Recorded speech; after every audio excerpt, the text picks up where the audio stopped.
Australia மெல்பர்ன்ல ஒரு அபார்ட்மெண்ட்ல வாழ்ந்துட்டு வந்த 24 வயசு பெண் அந்த அபார்ட்மெண்ட்டோட குப்பை கொட்டுற இடத்துல இருந்து சடலமா மீட்கப்பட்டிருக்காங்க. ஃபீபி ஹான்ஸ்டர் மெல்பர்ன்ல தன்னோட பாய் ஃப்ரெண்ட் ஆண்டனி ஹாம்பல் கூட வாழ்ந்துட்டு வந்திருக்காங்க. டிசம்பர் 2, 2010 அன்னைக்கு ஃபீபி சில ஃப்ரெண்ட்ஸோட சேர்ந்து பார்ட்டி பண்ணி குடிச்சிட்டு வீடு வந்து சேர்ந்திருக்காங்க. அடுத்த நாள் காலையில அந்த அபார்ட்மெண்ட்டோட மேனேஜர் அபார்ட்மெண்ட்டோட குப்பைகள் எல்லாமே கார்பேஜ் ஷூட் வழியா வந்து சேரக்கூடிய ஒரு ரூமுக்கு போறாரு. அந்த இடத்துல தான் ஃபீபியோட உடல் கண்டுபிடிக்கப்பட்டிருக்குது. ஃபீபியோட பாய் ஃப்ரெண்ட் வேலைக்கு போயிட்டு வந்திருக்காரு. அவர் வரும்போது ரூம்ல ஃபீபி இல்ல. ஃபீபிக்கு என்ன ஆச்சுங்கிறது அவளோட பாய் ஃப்ரெண்டுக்கு தெரியல. பில்டிங்க்கு கீழே போலீஸ் வந்ததுக்கு அப்புறமா தான் ஆண்டனிக்கு விஷயம் தெரிய வந்திருக்குது. ஃபீபி 12வது ஃப்ளோர்ல இருந்து கிட்டத்தட்ட 30 to 40 மீட்டர் ஹைட்ல இருந்து விழுந்திருக்காங்க. கம்பாக்டர் மிஷின் கிட்ட விழுந்ததுனால அவங்களுக்கு தலையிலையும் அவங்களோட வலது கால்லையும் பயங்கரமா அடிபட்டு அதிக அளவிலான ரத்தப்போக்குனால உயிரிழந்திருக்காங்க. போலீஸ் ஃபீபியோட ரத்தத்துல அதிக அளவிலான ஆல்கஹாலும் தூக்க மாத்திரைகளும் இருந்ததுனால தெரியாதனமா கன்ஃபியூஷன்ல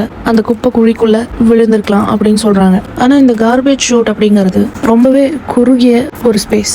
அதுக்குள்ள யாராவது ஒருத்தர் தள்ளி விட்டாலோ யாரோட உதவியுமே இல்லாம அதுக்குள்ள போயிருக்க முடியாது அப்படின்னு மக்கள் சொல்றாங்க. இந்த கேஸ் விசாரணை நடக்கும்போது அந்த ஓப்பனிங்குள்ள ஒரு ஹியூமன் பாடி போகுமா இல்லையாங்கிறது கூட டெஸ்ட் பண்ணி பார்த்திருக்காங்க. ஃபீபியோட மரணம் ஒரு ஆக்சிடென்ட் தான் அப்படின்னு போலீஸ் சொல்லியிருந்தாலும் நிறைய பேருக்கு இதுல சந்தேகங்கள் இருக்கு. ஒன்னு, அவங்களோட பாய் ஃப்ரெண்ட் மேல சந்தேகம் இருந்திருக்குது. ஆனா போலீஸ் அவங்கள விசாரிச்ச வரைக்கும் அவங்க பாய் ஃப்ரெண்ட் மேல எந்த தப்பும் இல்லை அப்படின்னு சொல்லி கிளியர் பண்ணியிருக்காங்க. ரெண்டாவது, சிசிடிவி ஃபுட்டேஜ். அங்கிருந்து சிசிடிவி ஃபுட்டேஜ் ஃபுல்லாவே ரிலீஸ் பண்ணப்படலை. அங்கிருந்து ஃபிங்கர் பிரிண்ட்ஸோட தெளிவான எக்ஸ்பிளனேஷன் எதுவும் கொடுக்கல. அபார்ட்மெண்ட்க்கு உள்ளேயும் ரத்த கரைகள் இருந்திருக்குது. அதுக்கான எக்ஸ்பிளனேஷனும் கிடைக்கல. அப்புறம் அந்த குப்பை போடுற குழி, அந்த கார்பேஜ் ஷூட்டோட ஓப்பனிங் ரொம்பவே சின்னது. இன்ஜினியர்ஸ் எக்ஸ்பெரிமெண்ட் செய்த ஆட்கள் என்ன சொல்லியிருக்காங்கன்னா, தனியாகவே போய் விழுகிறது வந்துட்டு ரொம்பவே கஷ்டமான ஒரு விஷயம். அதுவும் ஃபீபி இருந்த நிலைமையில யாரோட உதவியும் இல்லாமல். இன்னும் சில தியரியில யாராவது அவங்கள தள்ளி விட்டு இருந்திருக்கலாம், இல்லைன்னா அவங்களோட அன்கான்ஷியஸான பாடி எடுத்து யாராவது அதுக்குள்ள போட்டிருந்திருக்கலாம்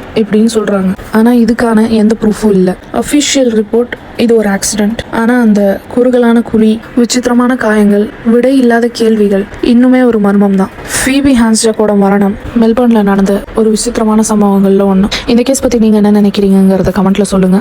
ஷேர் பண்ணுங்க, சப்ஸ்கிரைப் பண்ணுங்க. தேங்க்ஸ் ஃபார் வாட்சிங்.